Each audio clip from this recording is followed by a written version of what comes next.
Hi, ഞാൻ വിസ്മയ. ഹെലിൻ ഹാപ്പിനെസ്സിലെ consultant psychologist ആണ്. ഒരാളുടെ വ്യക്തിത്വം രൂപപ്പെടുന്നത് പാരമ്പര്യമായിട്ടും അതുപോലെ അയാൾക്കുണ്ടാകുന്ന എക്സ്പീരിയൻസിലൂടെയാണ് ഒരാൾക്ക് അവരുടെ പേഴ്സണാലിറ്റി രൂപപ്പെടുന്നത്. നമ്മൾ ഓരോരുത്തരും ഓരോ സിറ്റുവേഷന് ഏത് രീതിയിൽ റിയാക്ട് ചെയ്യുന്നു, അതുപോലെ ഒരു ചെറിയ സിറ്റുവേഷൻ പോലും നമുക്ക് ഹാൻഡിൽ ചെയ്യാൻ ബുദ്ധിമുട്ടാണ്. അത് ഫേസ് ചെയ്യുമ്പോൾ തന്നെ ഒട്ടും മറ്റുള്ളവർക്ക് ആക്സെപ്റ്റ് ചെയ്യാൻ പറ്റാത്ത രീതിയിലുള്ള ഒരു ബിഹേവിയറൽ ചേഞ്ചസ് വരികയും അത് മറ്റുള്ളവർ നമ്മളെ മോശമായിട്ട് മറ്റുള്ളവർക്ക് അത് ഫീൽ ചെയ്യുകയും ചെയ്യുന്ന സമയത്ത് നമുക്ക് മനസ്സിലാക്കാം അവരുടെ പേഴ്സണാലിറ്റി എന്ന് പറയുന്നത് ഒരു പേഴ്സണാലിറ്റി ഡിസോർഡറിലോട്ട് ലീഡ് ചെയ്യുന്നു എന്നുള്ളത്. അത്തരത്തിൽ ഒരുപാട് പേഴ്സണാലിറ്റി ഡിസോർഡർ ഉണ്ടെങ്കിലും ഞാൻ ഇന്നിവിടെ ഡിസ്കസ് ചെയ്യാൻ പോകുന്നത് ബോർഡർ ലൈൻ പേഴ്സണാലിറ്റി ഡിസോർഡറിനെ കുറിച്ചാണ്. ഇത്തരക്കാരുടെ പേഴ്സണാലിറ്റി എന്ന് പറയുന്നത് ന്യൂറോസിസിൻ്റെയും സൈക്കോസിസിൻ്റെയും ബോർഡറിലായിരിക്കും. അതുകൊണ്ട് തന്നെ ബോർഡർ ലൈൻ പേഴ്സണാലിറ്റി ഡിസോർഡർ എന്നാണ് അറിയപ്പെടുന്നത്. ഇവർക്ക് പൊതുവെ ഇമോഷൻസ് ഒന്നും ഒട്ടും കൺട്രോൾ ചെയ്യാൻ പറ്റില്ല. ഇമോഷൻസിൽ ഫ്ലക്ച്വേഷൻസ് ആയിരിക്കും, അതായത് അപ്പ് ആൻഡ് ഡൗൺസ് ആയിട്ടായിരിക്കും ഇമോഷൻസ് ഉണ്ടാവും. ഇപ്പം സങ്കടം വരുവാണെങ്കിൽ ഭയങ്കരമായിട്ട് സങ്കടപ്പെടും, അതുപോലെ തന്നെ ദേഷ്യമാണെങ്കിൽ ഭയങ്കര ദേഷ്യം, അത് തന്നെ ഫ്ലക്ച്വേറ്റ് ചെയ്യും, അപ്പ് ആൻഡ് ഡൗൺസ് ആയിരിക്കും. പെട്ടെന്ന് തന്നെ ദേഷ്യം വന്നാൽ ഓട്ടോമാറ്റിക്കലി പെട്ടെന്ന് തന്നെ അത് സങ്കടമായിട്ട് മാറും, പിന്നെ പെട്ടെന്ന് തന്നെ ദേഷ്യമാവും, സന്തോഷമോ, അങ്ങനെ ഒരു അപ്പ് ആൻഡ് ഡൗൺസ് ഇമോഷൻസിൽ കാണാൻ പറ്റും.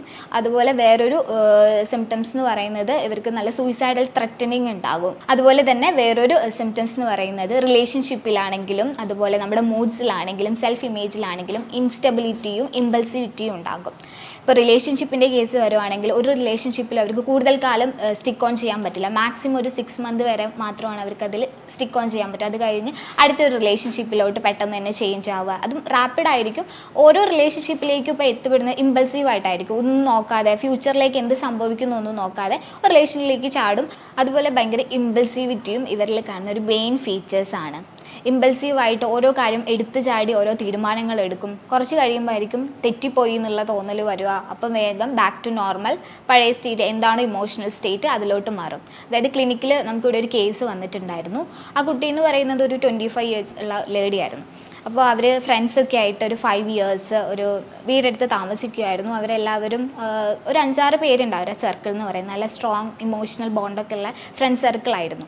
അതിൽ ഈ കുട്ടി പെട്ടെന്ന് അവരെല്ലാവരും കൂടി ഒരു പ്ലാൻ ഇട്ടു, നമുക്ക് ഒരു ട്രിപ്പ് പോകാമെന്നുള്ള കാര്യം. നോർമലി അവർ ഇടയ്ക്കിടെ വീക്കെൻഡ്സിലൊക്കെ പോവാറുള്ളതാണ്.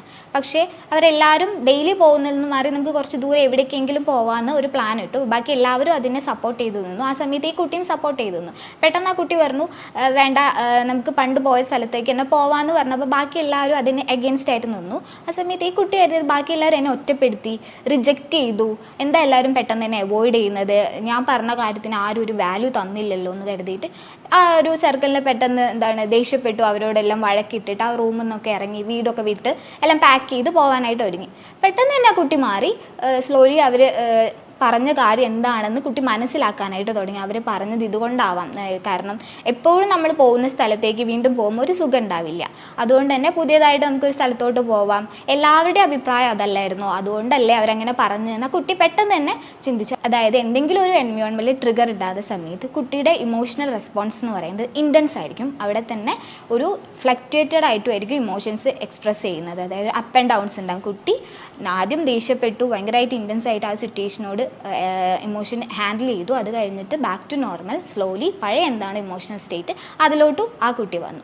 ഇതുപോലെയുള്ള ഇൻസ്റ്റെബിലിറ്റി അതുപോലെ ഇമ്പൾസിവിറ്റി മെയിനാണ് ഈ ഒരു ബോർഡർ ലൈൻ പേഴ്സണാലിറ്റി ഡിസോർഡറുള്ള ആൾക്കാരിൽ നമ്മൾ കണ്ടുവരുന്നത്. അതുപോലെ അൺസ്റ്റേബിൾ ആയിരിക്കും എന്ന് പറഞ്ഞല്ലോ. റിലേഷൻഷിപ്പിൽ മാക്സിമം അവർക്ക് 6 months വരെ ലാസ്റ്റ് ചെയ്യാനേ പറ്റുള്ളൂ. അതിൽ കൂടുതൽ അവരെ ഒരു റിലേഷൻഷിപ്പിലും സ്റ്റിക്ക് ഓൺ ചെയ്യാൻ പറ്റില്ല. ഒരു റിലേഷൻഷിപ്പ് കഴിഞ്ഞാൽ അതിലേക്ക് അത് കഴിഞ്ഞിട്ട് അടുത്തതിലേക്കൊക്കെ ഇങ്ങനെ മാറി മാറി പോരും. ഡ്രാസ്റ്റിക് ആൻഡ് റാപ്പിഡ് ചേഞ്ച് ആയിരിക്കും അതിൽ കണ്ടുവരും. അതുപോലെ വേറൊരു ഫീച്ചേഴ്സ് എന്ന് പറഞ്ഞാൽ ഇവർക്ക് ഫിയർ ഓഫ് അബാൻഡൻമെൻറ്റ്, അതായത് ഒഴിവാക്കപ്പെടുമോ അല്ലെങ്കിൽ ഉപേക്ഷിക്കപ്പെടുമോ, ആരാലെങ്കിലും എന്നെ ഒഴിവാക്കപ്പെടുമോ എന്നുള്ളൊരു കാര്യത്തിൽ ഭയങ്കരമായിട്ട് പേടി ഉണ്ടാവും. അത് കാരണം തന്നെ എന്തോ ഒരു റിജക്ഷൻ കിട്ടിക്കഴിഞ്ഞാൽ അതിൻ്റെ ഒരു സൈൻ മാത്രമായിരിക്കും കിട്ടിക്കഴിയുന്നത്. അപ്പോഴത്തേക്ക് അവരങ്ങ് കരുതും ആ രീതിയിലായിരിക്കും പെർസീവ് ചെയ്യാൻ, എന്നെ അവർ ഒഴിവാക്കി. അപ്പോൾ പിന്നെ വഴക്കായി, പിന്നെ ത്രെറ്റനിങ് ആവും. ത്രെറ്റനിങ് എന്ന് പറയുമ്പോൾ അതൊരു സൂയിസൈഡൽ ത്രെറ്റനിങ് ആവും. പക്ഷേ ഒന്നും ചെയ്യില്ല, ഓൺലി സൂയിസൈഡൽ ത്രെറ്റനിങ് മാത്രമായിരിക്കും. ചില കേസിൽ മാത്രം ഇവർ സെൽഫ് ഇഞ്ചുറിയൊക്കെ നമുക്ക് കാണാൻ പറ്റും. അതായത് കൈയിൻ്റെ ഈ ഭാഗത്തൊക്കെ ഒക്കെ ഇങ്ങനെ ബ്ലേഡ് കൊണ്ട് അതുപോലെ സ്കെയിൽ കൊണ്ടൊക്കെ വരഞ്ഞിരിക്കുന്നതായിട്ട് കാണാം. ഈ ഒരു പേഴ്സണാലിറ്റി ഡിസോർഡറുള്ള ആൾക്കാരിൽ നമുക്ക് കാണാം. അതും കോമൺ ആയിട്ട് ഉണ്ടാവില്ല, ചിലരുടെ കേസിൽ മാത്രമേ നമുക്ക് അങ്ങനെ കാണാൻ പറ്റുള്ളൂ. അവർ ആ ഒരു റിലേഷൻ പെട്ടെന്ന് തന്നെ ബ്രേക്കായി പോകുമെന്ന് കരുതിയിട്ട് അല്ലെങ്കിൽ ത്രെറ്റനിങ് ചെയ്യുക, ആ റിലേഷൻ പെട്ടെന്ന് ബ്രേക്ക് ആവുന്നത് അവർക്ക് ആക്സെപ്റ്റ് ചെയ്യാൻ പറ്റുന്നില്ല. പക്ഷേ ഒരുപാട് കാലത്തേക്ക് ആ റിലേഷൻ അവർ കൊണ്ടുപോകാനും നിൽക്കുന്നില്ല. ഈ രീതിയിലായിരിക്കും അത്തരക്കാരിലെ ഒരു സ്വഭാവ രീതി എന്ന് പറയുന്നത്. അതുപോലെ ഒരു ക്രോണിക് ഫീലിംഗ് ഓഫ് എംപ്റ്റിനെസ്സും ഇവരുടെ ഒരു മെയിൻ സിംറ്റംസിൽ വരുന്നതാണ്. ഒരു കാര്യവും ഇല്ലാതെ ഞാൻ ഒന്നുമല്ല അല്ലെങ്കിൽ എനിക്കൊന്നുമില്ല എന്നുള്ളത്, എന്നെ ഒന്നിനും കൊള്ളില്ല എന്നുള്ള രീതിയിലായിരിക്കും അവരുടെ ഒരു ആറ്റിറ്റ്യൂഡ്. ഒന്നിനും പറ്റില്ല, ഫുള്ളി ഒരു എംപ്റ്റിനെസ് ഫീലിംഗ് ആയിരിക്കും. ഇപ്പം നല്ല ഗ്രാജുവേറ്റഡ് ആണ് അല്ലെങ്കിൽ നല്ല ജോലി ഉണ്ടാവും, ഫാമിലി ഓക്കെ ആയിരിക്കും, പക്ഷേ ഒന്നുമില്ല. ഇപ്പോൾ ഒരാളുടെ ഒരു റിജക്ഷൻ കാണുമ്പോൾ തന്നെ അവർ ജനറലൈസ് ചെയ്യുകയും ചെയ്യും, ഞാനൊന്നും കൊള്ളാത്തതുകൊണ്ടായിരിക്കും, ആ രീതിയിൽ വഴക്കിടുകയും ആ രീതിയിലായിരിക്കും അപ്പോൾ അവരുടെ ത്രെറ്റനിങ് വരികയും ചെയ്യുന്നത്. ഈ ഫിയർ ഓഫ് അബാൻഡൻമെൻറ്റ്സ്, അതായത് ഒഴിവാക്കപ്പെടുമോ എന്നുള്ളൊരു തോന്നൽ റിലേഷൻഷിപ്പിൻ്റെ കേസിലൊക്കെ നമ്മൾ കൂടുതലായിട്ടും കാണുന്നതാണ്. അതായത് ഇപ്പോൾ ഒരു ഹസ്ബൻഡ് ആൻഡ് റിലേഷൻഷിപ്പ് ഒക്കെ ആണെങ്കിൽ, അപ്പം ഹസ്ബൻഡ് ഇപ്പോൾ ഒരു എമർജൻസി സിറ്റുവേഷനിലാണ്, അപ്പോൾ കോൾ എടുക്കാൻ പറ്റുന്നില്ല, കുറച്ച് ബിസിയാണ്. അപ്പോൾ ഓൾറെഡി അത് ഭാര്യയോട് രാവിലെ ഇൻഫോം ചെയ്തതാണ്, അല്ലെങ്കിൽ ഭാര്യ എവിടെയെങ്കിലും പുറത്ത് പോകാനായിട്ട് ഇന്ന് പ്ലാൻ ചെയ്തിട്ടെന്ന് പറഞ്ഞപ്പോൾ എനിക്കിന്ന് പറ്റില്ല, ഓഫീസിൽ കുറച്ച് തിരക്കാണെന്നും പറഞ്ഞു കഴിഞ്ഞു. പക്ഷേ ഭാര്യ ഓട്ടോമാറ്റിക്കലി ചിന്തിക്കുന്നത്, എന്താ എൻ്റെ കാര്യങ്ങൾക്കൊന്നും വരാൻ പറ്റില്ലേ, ഞാനിന്ന് വിളിച്ചാലൊന്ന് വന്നാലെത്താം. എന്നിട്ട് കോൾ ചെയ്യും, ചിലപ്പോൾ ആ കോൾ അറ്റൻഡ് ചെയ്യാൻ പറ്റിയെന്ന് വരില്ല. ഓട്ടോമാറ്റിക്കലി വന്നിട്ടില്ലെങ്കിൽ ഞാൻ സൂയിസൈഡ് ചെയ്യും അല്ലെങ്കിൽ കൈ മുറിക്കും എന്നൊക്കെ പറഞ്ഞ് ഭീഷണിപ്പെടുത്തും. ഈ രീതിയിലായിരിക്കും അവരിൽ കാണുന്ന ഒരു ബിഹേവിയറൽ ചേഞ്ച് എന്ന് പറഞ്ഞാൽ. അപ്പോൾ അവർ എന്താണോ ആഗ്രഹിക്കുന്നത് അത് അപ്പോൾ തന്നെ സാധിച്ചെടുക്കണം എന്നുള്ളൊരു വാശി ഉണ്ടാവും, ഒരു നിർബന്ധ ബുദ്ധി ഉണ്ടാവും. അതുപോലെ തന്നെ ബ്ലാക്ക് ആൻഡ് വൈറ്റ് തോട്ട്സ് എന്ന് പറയും. അതായത് സ്നേഹിച്ചാൽ ഭയങ്കര സ്നേഹമായിരിക്കും, അതുപോലെ വെറുത്ത അങ്ങേയറ്റം ഇത്തരക്കാർ വെറുക്കുകയും ചെയ്യും. അപ്പം ഏത് രീതിയിലായിരിക്കും അവർ നമ്മളടുത്ത് ബിഹേവ് ചെയ്യുന്നതെന്ന് ചിലപ്പോൾ നമുക്ക് ഇമാജിൻ ചെയ്യാൻ പോലും പറ്റിയെന്ന് വരില്ല. നോർമലി ഇപ്പം നമ്മൾ റിലേഷൻഷിപ്പിൻ്റെ കേസൊക്കെ ഡിസ്കസ് ചെയ്ത സമയത്ത് ഒരു കൺഫ്യൂഷൻ വരുന്നതാണ്. ഇപ്പോൾ സാധാരണയായിട്ട് ഇപ്പോൾ ഒരു നോർമലി ഇപ്പോൾ നമ്മൾ റിലേഷൻഷിപ്പിൻ്റെ കേസൊക്കെ ഡിസ്കസ് ചെയ്ത സമയത്ത് എല്ലാവർക്കും ഒരു കൺഫ്യൂഷൻ വരും. ഇപ്പോൾ 2 ദിവസം 3 ദിവസമൊക്കെ മിണ്ടാതിരുന്നാൽ, അല്ലെങ്കിൽ ഒരു കോണ്ടാക്റ്റും ഇല്ല, ഒരു വഴിക്കും കോണ്ടാക്ട് ചെയ്യാനൊന്നും പറ്റുന്നില്ലെങ്കിൽ ചിലപ്പോൾ ഈ രീതിയിലൊക്കെ ത്രെറ്റനിങ്ങോ അല്ലെങ്കിൽ ദേഷ്യപ്പെടുന്നതും ഒക്കെ ഉണ്ടാകും. ഇമോഷൻസിൽ നല്ല ഫ്ലക്ച്വേഷനൊക്കെ കാണും. പക്ഷേ അതിൽ നിന്നൊക്കെ വ്യത്യസ്തമാക്കുന്നത് വെച്ചാൽ ഒരു കോൾ അറ്റൻഡ് ചെയ്തിട്ടില്ലെങ്കിൽ മാത്രമായിരിക്കും ഈ രീതിയിൽ അവർ ബിഹേവ് ചെയ്യുന്നത്. ഈ ഒരു BPD പേഴ്സണാലിറ്റി എന്ന് പറയുമ്പോൾ അതിൽ അവർ ബിഹേവ് ചെയ്യുന്നത്, ഒരു കോൾ അല്ലെങ്കിൽ ഒരു മെസ്സേജിന് റിപ്ലൈ തന്നിട്ടില്ല, അല്ലെങ്കിൽ ഇപ്പം ഞാൻ വിളിച്ചാൽ ആ ടൈമിൽ തന്നെ എത്തണം എന്നുള്ള ആ ഒരു ആറ്റിറ്റ്യൂഡായിരിക്കും അവർക്ക് ഉണ്ടാവുക. ഇതുപോലുള്ള സിംറ്റംസ് ഒക്കെ ചിലപ്പോൾ നമുക്ക് ചുറ്റുമുള്ള പലരിലും, നമ്മുടെ ഫ്രണ്ട്സിലാണെങ്കിലും കൊളീഗ്സ്, അങ്ങനെ പലരിലും നമുക്ക് കണ്ടുവരുന്നത്. ഇപ്പോൾ വീട്ടിൽ തന്നെ ചിലപ്പോൾ ആരെങ്കിലും ചെറിയ ട്രേറ്റ്സ് ഒക്കെ കാണുന്നുണ്ടാവും. ഇന്നായിട്ട് നമുക്ക് ഒരിക്കലും അതൊരു BPD എന്ന് പറയാൻ പറ്റില്ല, അവരുടെ പേഴ്സണാലിറ്റി അങ്ങനെയെന്ന് നമുക്ക് ഒരിക്കലും പറയാൻ പറ്റില്ല.